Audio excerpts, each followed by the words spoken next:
প্রিয় দর্শক, আজকের এই ভিডিওতে আমরা বলবো কিভাবে স্টেট ব্যাংক অফ ইন্ডিয়া বা এসবিআই ব্যাংক এর কেওয়াইসি ফর্ম ফিল আপ করবেন। তো চলুন শুরু করা যাক। প্রথমেই আমাদের কাছে রয়েছে কেওয়াইসি ফর্মটি, যেটি দেখতে ঠিক এরকম। এখানে যে ঘরটি দেখতে পাচ্ছেন, যেটি আপনাদের ব্যাংকের পাস বইয়ে থাকা সিআইএফ নম্বরটি বসিয়ে দিন। এরপর আপনার ব্যাংকের পাস বইয়ে থাকা পুরো নামটি লিখুন। এরপর আপনার ব্যাংকের অ্যাকাউন্ট নম্বরটি লিখুন।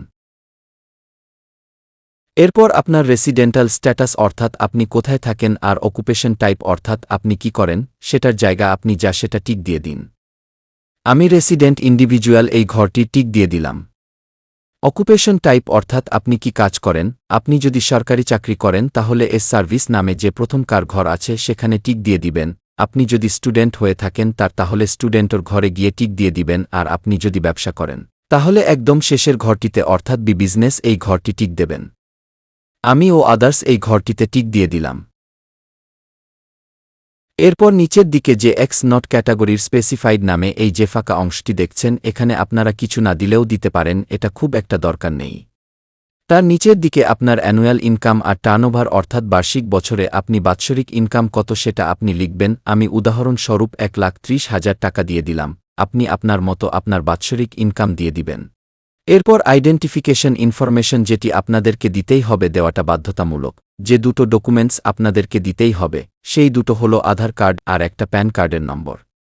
আর আপনার যদি প্যান কার্ড না থাকে তাহলে আপনাকে আরেকটা ফর্ম ফিল আপ করতে হবে, সেটি হল ফর্ম 60।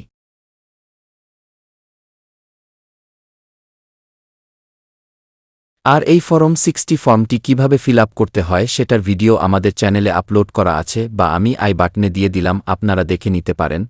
তো প্রথমে আপনাকে আধার কার্ডের নম্বরটা সঠিকভাবে বসিয়ে দিতে হবে।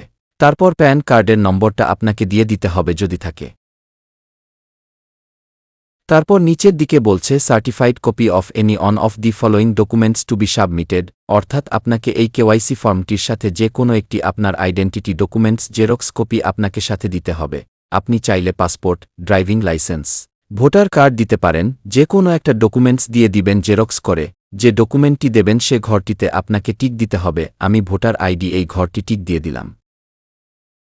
ফর্মের 3 নম্বর অংশে বলছে কারেন্ট, পার্মানেন্ট অথবা ওভারসিজ অ্যাড্রেস ডিটেলস, অর্থাৎ আপনি আপনার ঠিকানা দিচ্ছেন। আপনি রেসিডেন্টাল এই ঘরটি টিক দিয়ে দেবেন, অথবা আপনার ঠিকানা অনুযায়ী যে কোনো একটি ঘরে টিক দিতে পারেন। আর ওভিডি অর্থাৎ কোনো ডকুমেন্ট এতক্ষণে দেওয়ার কথা ভাবছেন সেই ঘরটাই টিক দিয়ে দিবেন। ভোটার কার্ডের নম্বর, পাসপোর্ট এর নম্বর অথবা ড্রাইভিং লাইসেন্স এর নম্বর, যে ডকুমেন্টসটি আপনি জেরক্স দেবেন সেই ডকুমেন্টস নম্বরটা দিয়ে দেবেন এই ঘরগুলিতে। এরপর আপনি লাইন বিয়োগ 1, 2, 3 এই ঘরগুলি রয়েছে দেখতে পাচ্ছেন। এখানে আপনাকে আপনার গ্রাম পঞ্চায়েত, পিনকোড, পুলিশ স্টেশন, জেলার ও রাজ্যের নাম 3টি লাইনে সুন্দরভাবে পরিষ্কার করে দিয়ে দিবেন। আপনাদের মনে কোনোরকম যদি প্রশ্ন থেকে থাকে এ বিষয়ে, তাহলে আপনারা কমেন্টের মাধ্যমে আমাদের জানাতে পারেন, আমরা আপনাদের সমস্যার সমাধান করব।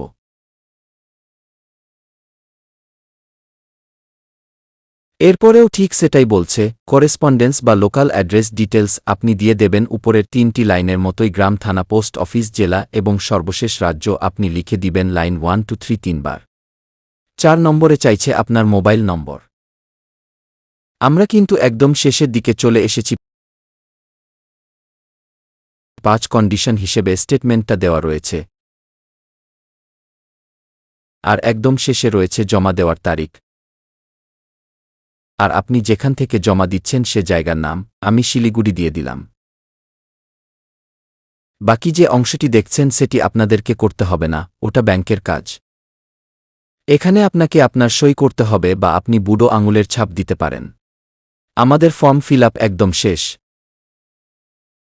আর এখানে আপনাকে পাসপোর্ট সাইজের রঙিন আপনার ছবি দিতে হবে। তো দেখলেন, আমরা খুব সহজেই এই ফর্মটি ফিল আপ করে ফেললাম। আর এইরকমই form fill up related video পাওয়ার জন্য ও সরকারি কাজকর্ম করার জন্য আমাদের চ্যানেল ইনফরমেটিভস সাবস্ক্রাইব করবেন। ভিডিওটি থেকে আপনি উপকৃত হলে একটি লাইক দিয়ে দিবেন।